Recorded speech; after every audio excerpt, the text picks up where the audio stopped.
اور 2 سیر جو باقی ہے وہ 1 سیر اپنی بیٹی خیراتن کے لیے اور 1 محلے والوں کے لیے لاتی ہوں. اب یہ موا سب کا سب آپ کے کھاتے میں لکھتا ہے تو میں کیا کروں؟ تو اس پر سبزی والا یعنی کنجرا بولا کہ نہیں، میرا تو اس علاقے میں اس محلے میں کسی سے کوئی لین دین نہیں ہے سر، کسی سے کوئی ادھار کا میرا معاملہ نہیں ہے، اور جب بھی پیسے ملتے ہیں مجھے اس گھر سے ہی ملتے ہیں، لہٰذا یہ بڑھیا جھوٹ بولتی ہے. تو عزیز طلبہ، اس طرح سے جب سونار، کپڑے والے اور بنیے کا حساب کیا گیا تو ان میں بھی 100 طرح کے بدعنوانی کا سامنا ہوا. حالانکہ اس سے قبل بہت کوشش کی ماما عظمت نے کہ اپنی بدعنوانی کو، اپنی کرپشن کو کسی نہ کسی طرح سے دبا لے، اپنے زیور بیچ کر اپنے گھر کو، لیکن اس کے کسی طرح بھی دال نہ گلی.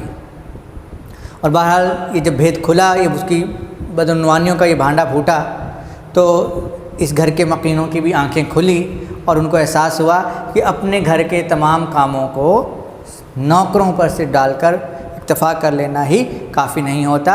انسان کو چاہیے کہ اپنے ارد گرد کے ماحول پر خصوصی نظر رکھے اور جہاں تک ہو سکے اپنا کام خود کرے، کیونکہ انسان اپنا گڑھا کھودتا ہے، اپنا پانی پیتا ہے تو وہی انسان کامیاب رہتا ہے. اور جو انسان دوسروں کی طرف دیکھے، دوسروں پر اکتفا کرے یا دوسروں کی آس لگا کے رکھے، تو ایسے گھروں میں یا ایسے افراد کو انتہائی پریشانی کا سامنا کرنا پڑتا ہے، جیسا کہ ہم نے اس سبق میں دیکھا. تو عزیز طلباء طالبات، یہ میں نے آپ کے سامنے اس سبق کا ایک مختصر سا خاکہ سا پیش کیا ہے. آپ اس کو بھی مد نظر رکھ سکتے ہیں اسی طرح سے، اور اپنے اس سبق کو یقیناً ایک دلچسپی کی حامل یہ شخص ہے، یہ سبق آپ اس کو پڑھیں گے تو انشاءاللہ آپ کو بہت اس میں دلچسپی ہوگی، اور آپ اس کو پڑھیے تو جب آپ 2 سے 4 مرتبہ پڑھیں گے، آپ یہ سبق خود کہے گا کہ مجھے پڑھو. آپ جب شروع کریں گے تو آخر تک اس کو پڑھتے چلے جائیں گے، اور انشاءاللہ جب آپ اس کو 2 سے 3 بار پڑھیں گے تو پھر آپ اس کو یقیناً اپنے الفاظ میں لکھ لیں گے. تو عزیز طلباء طالبات، آج کے سبق کو ذرا ہم تھوڑا سا دہرا لیں کہ یہ اردو سبق کورس لازمی سال اول کا ہے. سوال نمبر 5 سبق کا خلاصہ، جو کہ 8 نمبر پر مشتمل ہوتا ہے. ہم 3 عنوانات دیے جاتے ہیں، ان میں سے ایک منتخب کریں گے اور اس کے بعد اس کا سرخی اول صنف سبق لکھ دیں گے، سبق کا ماخذ لکھ دیں گے جو کہ ہر سبق کے اختتام پر موجود ہوتا ہے، دیا گیا ہوتا ہے. اور پھر اس کے بعد مصنف کا کچھ تعارف، یہ حوالہ مصنف اور حوالہ سبق ہو گیا. ان 5 سے 6 سرخیوں کے تحت، ذیلی سرخیوں کے تحت ہم سبق کے مصنف کا تعارف دے دیں گے، اور اس کے بعد سبق کا خلاصہ لکھیں گے. ان ہدایات کو مد نظر رکھتے ہوئے اور ہم سبق کا خلاصہ لکھیں گے تو انشاءاللہ تعالی کامیابی یقیناً آپ کے پہنچ میں گی. اگر اس معاملے میں کچھ معلومات چاہیے ہوں آپ کو، اگر کوئی بات سمجھ نہ آئی ہو، کچھ آپ پوچھنا چاہتے ہوں، تو آپ بالکل بے جھجک ہم سے رابطہ کر سکتے ہیں. انشاءاللہ ہم آپ کو جواب کے لیے حاضر ہیں. والسلام.